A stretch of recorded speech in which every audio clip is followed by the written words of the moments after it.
nosso Senhor Jesus Cristo, a todos os irmãos queridos, ouvintes da palavra do dia.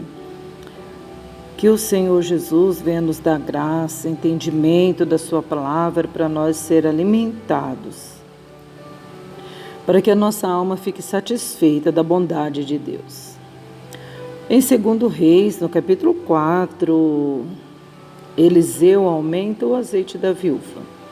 E uma mulher das mulheres dos filhos dos profetas clamou a Eliseu dizendo: meu marido, teu servo, morreu.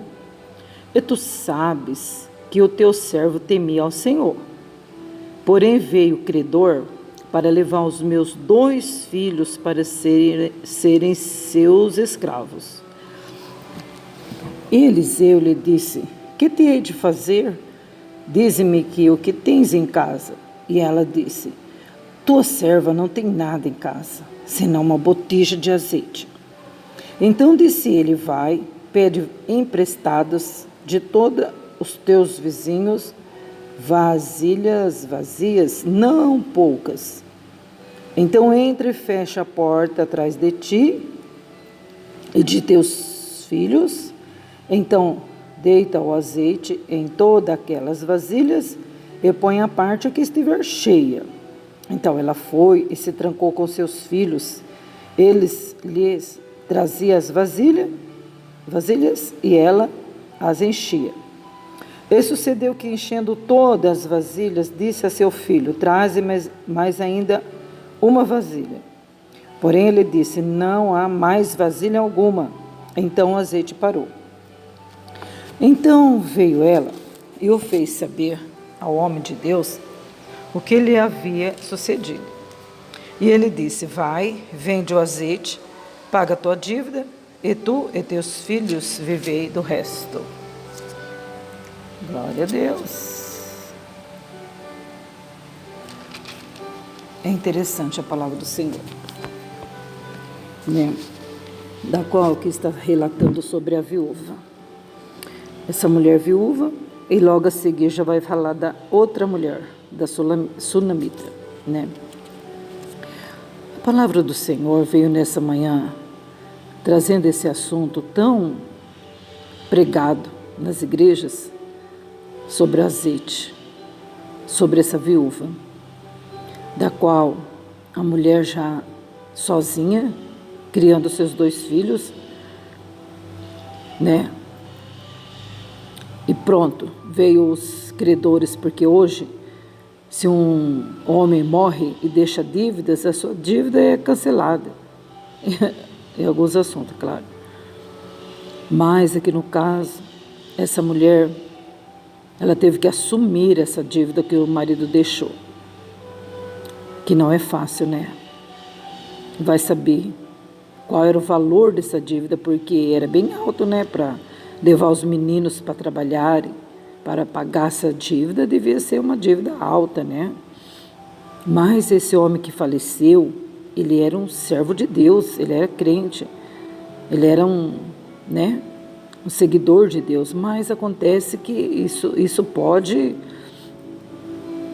suceder na nossa vida também. Não é porque a gente é servo de Deus que a gente também não se enrola, né, com dívidas, claro.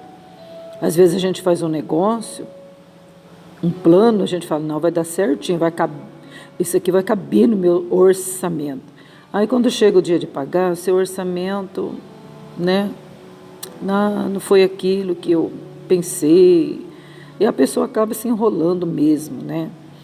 E aqui foi virando uma bola de neve, como se fosse um cartão de crédito que você deixa de pagar e vai enrolando, e vai subindo o juro, né?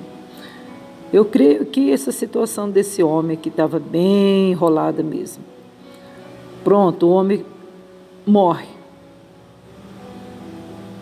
Ainda morre. Ai, meu Deus.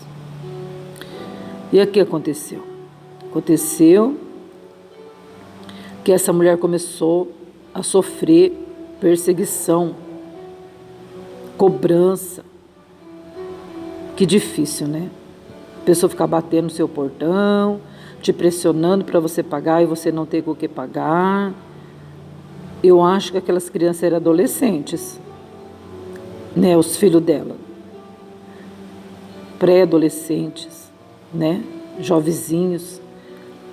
Como que eles iam trabalhar para pagar uma dívida alta, né? Mas os credores falou, eu vou levar eles vão pagar a dívida, vão trabalhar. E a mãe já fica em desespero, porque ela já se sentiu como aquela viúva de Naim, né? Perdeu o marido, agora perdeu os filhos também, né? A situação ali estava bem complicada. Ela estava muito abalada, essa mulher, né? Essa viúva. Aí, o que aconteceu? Ela clamou a Eliseu. Ela foi conversar com o homem de Deus. Ela disse, Eliseu, profeta de Deus, o senhor sabia que meu esposo era temente a Deus, mas sucedeu essa tal situação na minha vida, acabou falecendo, e agora? Não sei o que eu vou fazer. Os credores querem levar meus filhos para serem escravos. Ai, meu Deus, o que eu vou fazer? Eliseu respondeu também, o que eu vou fazer por você? Ela, né? Ficaram os dois ali, eu não sei o que eu faço. O Eliseu também disse, o que eu posso fazer? Então tá, o que você tem em casa? Bom, não tem nada em casa. Sabe, quando a gente fala que não tem nada, é que o celeiro está vazio. Até a comida acabou. Não tinha dinheiro para pagar dívida, não tinha dinheiro para comprar comida, não tinha dinheiro para nada. A coisa estava feia lá dentro daquela casa.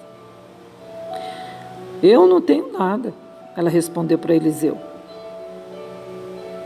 Tá, eu tenho... para não falar que eu não tenho nada, eu tenho uma botija de azeite lá. Quer dizer, o que me resta é aquilo lá. Um óleo, né? Um azeite. Ele disse para ela,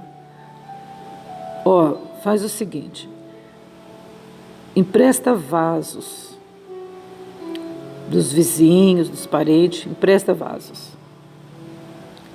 Aí então, não pouco, bastante vaso. E ela obedeceu. E ela pediu para os meninos ajudar. E os meninos começaram a arrecadar vasos. Bastante, não poucos. Tá, agora você fecha a porta da sua casa para ninguém entrar. E você começa a derramar azeite no vaso. Quando o vaso estiver cheio, você coloca a parte e vai enchendo o outro. E assim ela fez, ela obedeceu, ela fechou a porta e foi fazendo tudo que Eliseu deu a estratégia para ela fazer, conforme a palavra do homem de Deus. E aconteceu que ela encheu todos os vasos, as vasilhas,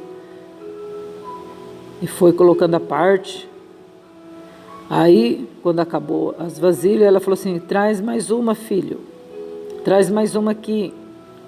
Aí o filho falou, não tem mais. Acabou tudo. Aí o azeite parou. Então nós vemos aqui a confiança. A quem recorrer. A quem clamar, a quem confiar. Na situação dela, ela foi clamar ao homem de Deus, né? Que seria um pastor ali em Israel, né? Ela foi clamar a quem? Aos vizinhos? Não, ela foi clamar ao servo do Senhor, como se ela estivesse clamando a Deus, mas ela foi falar com ele porque ela sabia que ele era o representante das coisas do Senhor ali, o líder espiritual. E ela recebeu uma coordenada. E ela obedeceu, né? Ela não ia perder nada em obedecer, né? E E graças a Deus que essa mulher ouviu a ordenança, a estratégia. E ela fez conforme a palavra do servo de Deus. Porque se ela estava falando de temor a Deus, é porque ela também temia Deus. Ela, seu esposo, seus filhos, né? A casa ali era uma casa de quem servia a Deus, de quem já ouviu falar das maravilhas do Senhor. E ela obedecendo, ela viu o milagre acontecer. Para quem tinha uma botija de azeite, agora tinha vasos e vasos e vasos cheios de azeites, né? E tem mais ainda o segredo. Ele disse, um mistério, entra e fecha a porta. Somente você e seus filhos ficam dentro da casa, não é? Porém, a gente vê que isso significa uma intimidade com Deus. A gente vê aqui uma particularidade ali, naquele momento, para que aquele azeite pudesse multiplicar. Porém, a gente vê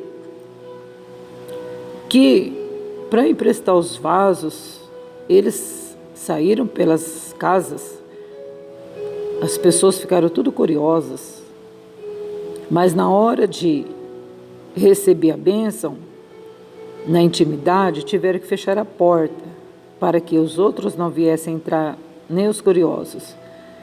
Assim sucedeu também na casa de Jairo. As multidões ali fora, o Senhor não deixou entrar para dentro. Ficou dentro da casa Pedro, Tiago, João e Jesus e os pais da menina. E ali dentro daquele quarto, o Senhor disse para a menina, levanta-te. E a menina levantou. Então nós vemos que aqui também o Senhor disse, né, com certeza, a Eliseu deu as coordenadas, fecha a porta e entra para dentro da tua casa, você e seus filhos, certo? Então, o azeite começou a multiplicar com eles dentro da casa, a mãe e os 2 filhos, só os 3. Ela se trancou com seus filhos ali, né? Então, gente, o mistério de Deus é profundo. Através dessa passagem a gente pode ver que para a pessoa, ela vê os milagres de Deus, ela precisa ter um particular com Deus. É necessário, muitas das vezes, a gente fechar a porta do quarto. Não é verdade? Deixar tudo para o lado de fora, deixar os movimentos, deixar os filmes, deixar as novelinhas, deixar os bate-bocas, as dúvidas, as críticas, o eu, o orgulho, e se esvaziar diante de Deus. Fechar a porta do quarto, porque através disso nós vamos receber o que nós tanto precisamos, o azeite, que é o Espírito Santo. O Espírito Santo, ele é dado através da intimidade com Deus. Quando o Senhor acha graça no nosso coração, e nós achamos graça diante de Deus, é derramado sobre nós o azeite, o Espírito de Deus. Para a gente se fortalecer no Senhor, é necessário a gente entrar no particular com Deus. Não adianta a gente ficar em movimentos, em shows, deixar a minoria para estar na maioria, aquele fervor, aquele fogo estranho, e depois no dia a dia a pessoa está seca, a pessoa está ressequida, a pessoa está lá vazia, acabou. aquele fogo, foi aquele fogo, sabe aquele fogo de álcool, que você coloca um pouquinho de álcool e aquele fogo pega e logo apaga? Então, mas nós não podemos ser assim, gente. Nós precisamos daquele fogo, gente. Aquele fogo, sabe, aquelas brasas mesmo, que elas sempre tem que estar acesa. Mesmo que o fogo apaga, mas as brasas estão vivas. Que um pouquinho de sopro ela já acende, né, gente? Oh, glória a Deus. Então, essa passagem que da viúva traz para nós uma grande lição espiritual, porque isso aqui é uma figura das coisas futuras que já está acontecendo hoje, nos nossos dias, certo? O que aconteceu com ela traz para nós um exemplo espiritual da obediência, de ouvir a voz do servo de Deus, representando ali o Pai, o Filho e o Espírito Santo, né? A viúva e mais os 2 filhos ali, obedecendo como igreja, como servos de Deus. E Deus dando as coordenadas, busca as vasilhas. Para Deus encher para Deus encher, derramar um azeite, precisa ter vasilhas, né? Quem são essas vasilhas? Quem são esses vasos que estão vazios, que precisam ser cheios? Nada mais, nada menos que nós. Precisamos sim do Senhor. E não adianta a gente andar para lá para cá, vai bater cabeça, dar cabeçada. Porque o único que pode preencher o vazio dos nossos corações é o Senhor Deus dos exércitos, derramando sobre nós o azeite. Glória a Deus, né? Aí, o que acontece? Ela foi, se trancou com seus filhos, eles lhe traziam as vasilhas e elas as enchiam, tá? Se ela trancou com seus filhos, como eles estavam trazendo vasilhas? Quer dizer, ali dentro só entravam os meninos. Acabou as vasilhas, pronto, parou de ficar entrando e saindo. Agora vamos fazer o que o servo de Deus mandou. Vamos derramar azeite nas vasilhas. Só os 3 ali. Porque curiosos vão atrapalhar o derramamento do azeite. Curiosos são pessoas que eles não estão ali para te ajudar a encher o vaso. Eles estão ali para dizer assim, para colocar dúvidas, para ficar falando para você, para com isso. Esse azeite que está na vasilha aí não vai dar para você encher tudo isso aqui não, né? Então, desse tipo de pessoas não é necessário, não faz, quer dizer, não vai ajudar em nada. Não vai multiplicar em nada, certo? Só vai atrapalhar, né? Não vai somar. Então deixa para lá, vamos fechar nossa porta e vamos obedecer a voz do Senhor, porque o pouquinho de azeite que tiver vai multiplicar, só não pode deixar acabar esse azeite que tem aí. Há muitas pessoas fracas por aí, mas ainda tem um pouco de azeite, gente.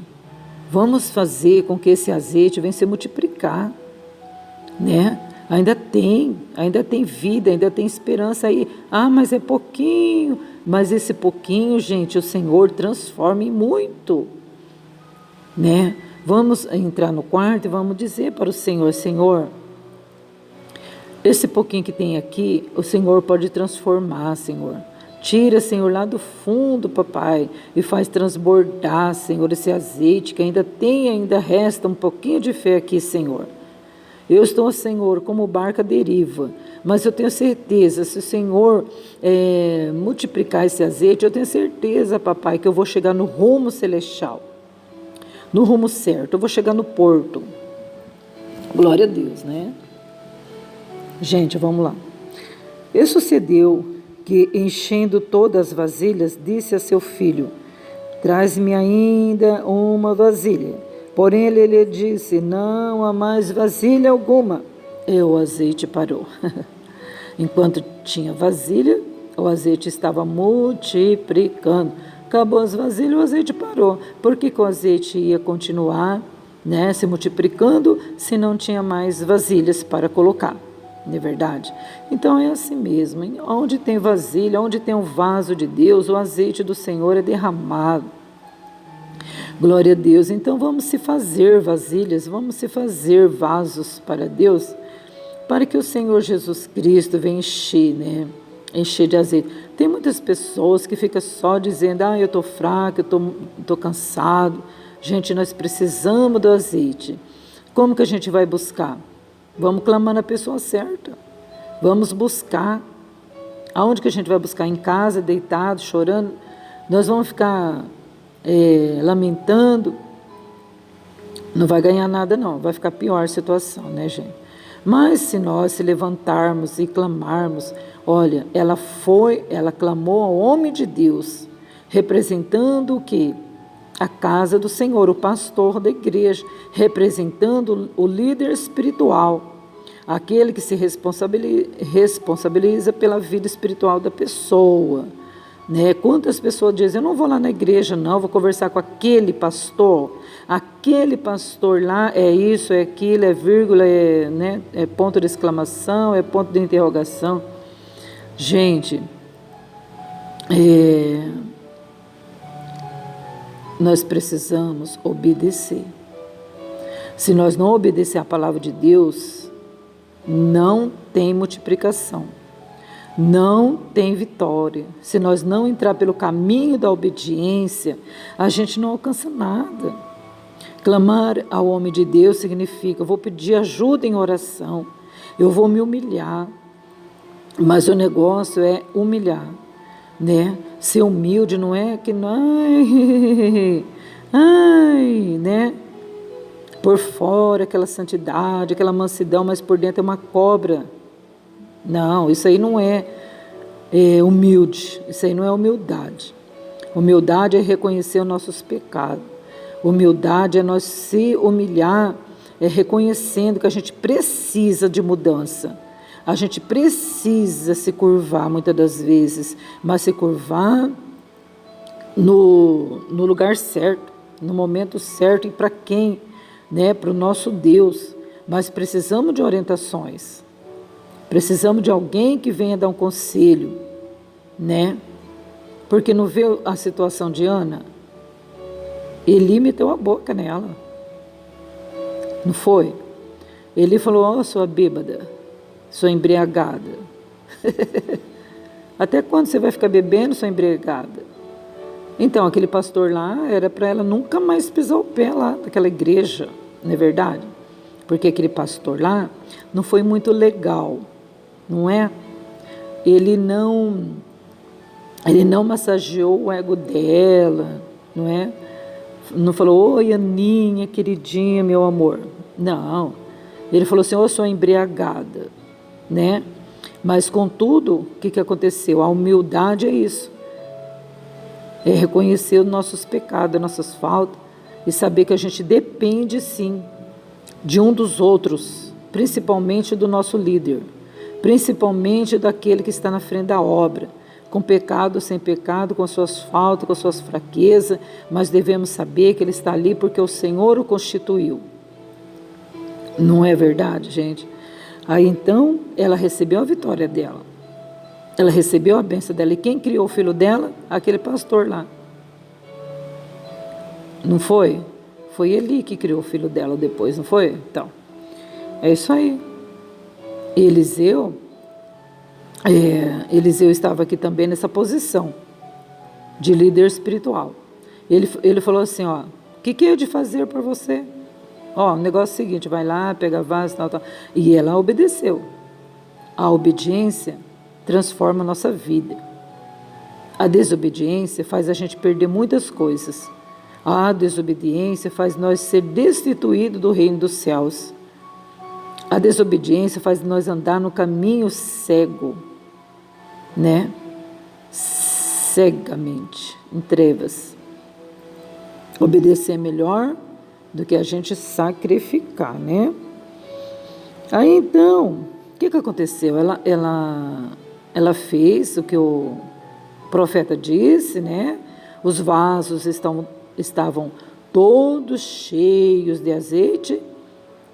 E ela pegou, eu creio que ela saiu com as crianças, fechou a porta e foi até ele e disse: homem de Deus, olha o que aconteceu.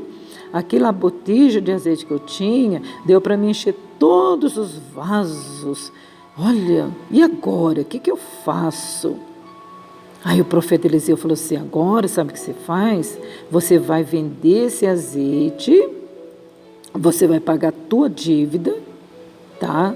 Vai lá levar o dinheiro para os credores, vai pagar o que você deve, quer dizer, né? Entre aspas, né? Que foi o marido que deixou essa dívida, é claro, que envolveu toda a família. Aí depois que você terminar, tal, de fazer essa parte aí, de pagar o que você deve, aí você vem e vive do resto, tá? Você vive do resto. E ela foi e vendeu, pagou o que devia e viveu com seus 2 meninos, né? Abundantemente, porque o azeite naquele tempo era, quer dizer, até hoje, né? Para a gente comprar um vidrinho de azeite aí, é caro, né? O azeite mesmo, original mesmo, é caro. E naquela época, então, né? O dinheiro valia muito. E ela viveu do resto, graças a Deus, né? Então a gente vê que bênção, que maravilha, o caminho da obediência, fechar a porta, conversar com Deus no particular. Na verdade, né? A gente precisa estar em comunhão com o Senhor 24 horas. Ai, meu Deus, então não posso trabalhar, não posso viver, e agora? Se eu tenho que viver em comunhão com Deus 24 horas. Gente, a gente precisa estar orando em espírito constantemente. Constantemente, o nosso pensamento sempre ligado no céu, sabe? Em sintonia com o céu, sintonia com esse grande Deus, que Ele vai dar livramento, que Ele vai nos ajudar, que Ele sabe que a gente está passando. A dívida faz a pessoa ficar muito chateada. Dívidas, gente, mexe com o emocional da pessoa, não é verdade? A falta de dinheiro faz a pessoa até ficar depressiva. Gente, já pensou um pai de família, uma mãe que cuida da casa, né? Que quem já foi a mãe da família, né? A cabeça da casa, mãe que tem filhos para criar sozinhas. Gente do céu, né? É muito abalador. Mas vamos seguir o exemplo aqui dessa viúva. Vamos recorrer ao poderoso, porque eu tenho experiência própria. O Senhor foi meu ajudador, Ele é meu ajudador até hoje. Graças a Deus. Se eu for contar tudo que eu já passei com experiência de Deus, gente, é incrível. Eu vou ficar aqui horas, contando tantas bênçãos que o Senhor me deu e que Ele me dá até hoje. Ele multiplica, sabe? É maravilha mesmo. Deus é santo. Tanto Ele aqui está dizendo que tanto Ele nos abençoa no espiritual, como no material e no físico. Pois essa mulher, ela foi abençoada espiritualmente porque ela recorreu ao homem espiritual. Ela foi abençoada materialmente porque as vasilhas se encheram de azeite e ela pagou a dívida dela. Ela foi abençoada fisicamente, pois ali o seu físico estava revigorado, tinha comida para comer, ela estava saudável porque agora ela ia trabalhar, vender, como diz, ali ela estava trabalhando por conta própria, né? Fazendo o seu próprio trabalho, ela abriu um negócio para ela, né? Vendedora de azeite na cidade. Oh, meu Deus, né? Graças a Deus. Então é o que o Senhor faz. Abençoa a pessoa. Aí então o físico dela foi abençoado, o emocional, o psicológico dela foi super abençoado. E é o que Deus quer fazer na nossa vida. Mas a gente precisa entrar pelo caminho certo. Não é o nosso caminho, as nossas estratégias. É as estratégias de Deus, é o caminho de Deus, os mandamentos de Deus. É Deus, é Deus. Quando se diz Deus, está dizendo Pai, Filho e Espírito Santo. E a gente precisa se aproximar cada dia mais dele, correr atrás dele, buscar ele. Amém? Vamos ficar com essa meditação, gente, em nome de Jesus. Deus abençoe a vós, a vossa casa e tudo que cerca, onde você colocar a mão, que Deus venha abençoar. Amém? Em nome de Jesus, o justo Cordeiro.